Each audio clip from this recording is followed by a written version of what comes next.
মেয়েদের জীবনটা যেন প্রত্যেকদিন একই শিডিউল, তাই না? কি আর বলবো, প্রতিদিন ঘুম থেকে ওঠো, রান্না করো, খাও, সকালের নাস্তা শেষ করে আবার দুপুরের রান্নার আয়োজন করো, এই হয়েছে আমাদের জীবন।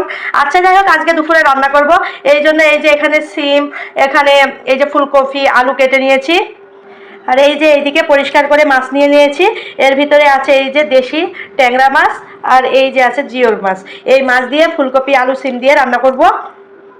কালকের অনেকটা তরকারি বেঁচে গিয়েছে, মানে ওই তরকারি অনেকটা ফ্রিজে আছে, তাই ভাবছি আজকে একটা তরকারি রান্না করব। তো চলুন দেখে নেওয়া যাক রান্নার পুরো রেসিপিগুলো। এই যে ফার্স্টেই আমি চুলায় একটা প্যান বসিয়ে দিয়েছি, তার ভিতর তেল দিয়ে দিয়েছি, তেলটা গরম হয়ে এসেছে। এখন আমি মাছগুলো দিয়ে দিব।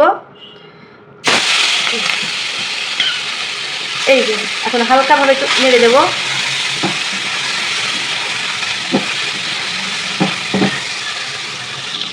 কড়াইটা এত সুন্দরভাবে তাতিয়েছি যে একটা মাছও ভাঙবে না। এই যে এইভাবে সুন্দরভাবে আলতো হাতে নাড়াচাড়া করে দিতে হবে। মাছগুলো ভেজে নেওয়া হয়ে গেছে, এখন আমি একে একে উঠাই নিব। এইভাবে একে একে উঠাই নিব। দেখুন কতটা সুন্দর হয়েছে, একটা মাছও ভাঙেনি। সব মাছগুলো এইভাবে উঠাই নিব। এখন আমি সেই তেলের ভিতরেই ফুলকপিগুলো দিয়ে দিব।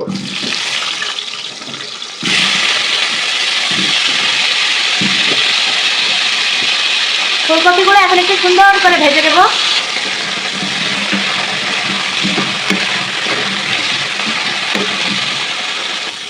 এই যে ফুলকপিগুলো ভাজা হয়ে গেছে, এই যে খয়েরি একটা কালার চলে এসেছে।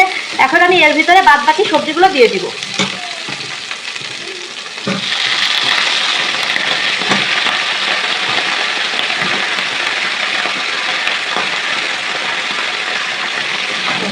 এখন সুন্দরভাবে একটু নাড়াচাড়া করবো। এখন এই যে পাটায় বাটা খাঁটি মশলা করে রেখেছি আমি, এর ভেতরে কাঁচা লঙ্কা বাটা দিয়েছি, একটু শুকনো ঝালের মানে গুঁড়া দিয়েছি, হলুদ, লবণ সব কিছু দেওয়া আছে, দিয়ে দিলাম।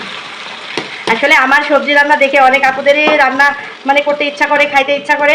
অবশ্যই আমার এই রেসিপিগুলো দেখে ট্রাই করবেন, এতটা মজা হয়, একবার ট্রাই করে দেখবেন। এই যে দেখুন সুন্দরভাবে মশলার সাথে পুরো সবজিটা মিক্সড হয়ে আসলে, আসলে এতে ছিম আছে তো একটু পানি বেরিয়ে যাবে। এখন এটা আমি ভালোভাবে কষাতে দিব।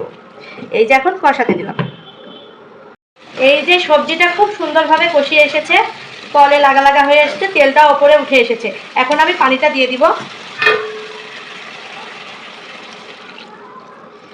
এই যে পরিমাণ মতো পানি দিয়ে দিলাম। এখন আমি এটা ঢাকা দিয়ে রাখবো।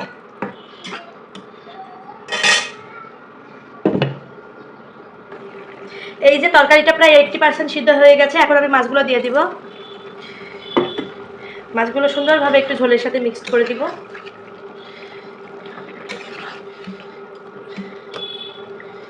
এভাবে এখন একটু রেখে দেব। মাছগুলো তো ফুটে এসেছে, এখন আমি টমেটোগুলো দিয়ে দিব। এই যে উপর দিয়ে এইভাবে সুন্দরভাবে টমেটোগুলো ছড়িয়ে দিব। আসলে টমেটো দেওয়ার কারণে কিন্তু তরকারি একটা অন্যরকম টেস্ট আসে, ভীষণ ভালো লাগে। এইভাবে অবশ্যই তো একবার রেসিপিটা একবার ট্রাই করে দেখবেন। এখন এটা একটু ঢাকা দিয়ে রাখবো। ফাইনালি আমার সবজিটা দেখুন হয়ে এসেছে, এই যে কতটা সুন্দর হয়েছে। এই যে সবজিটা এখনই আমি ঢেলে দেব। কতটা সুন্দর হয়েছে, আর বেশি ঝোল নেই। ভিডিওটা আপনাদের কাছে কেমন লাগলো অবশ্যই কমেন্টে জানাবেন। আর এই ধরনের সবজির রেসিপি চাইলে অবশ্যই ইনবক্স করবেন বা কমেন্টে জানাবেন, তাহলে আমি সব ধরনের সবজির রেসিপি দেওয়ার চেষ্টা করব। আচ্ছা যাই হোক, আজকের ভিডিওটা এই পর্যন্তই। ভিডিওটা ভালো লাগলে অবশ্যই একটা লাইক, কমেন্ট, শেয়ার দিতে কিন্তু ভুলবেন না। আর যারা নন ফলোয়ার দেখে রেখেছেন তারা অবশ্যই একটা ফলো দিয়ে পাশে থাকবেন। আল্লাহ হাফেজ।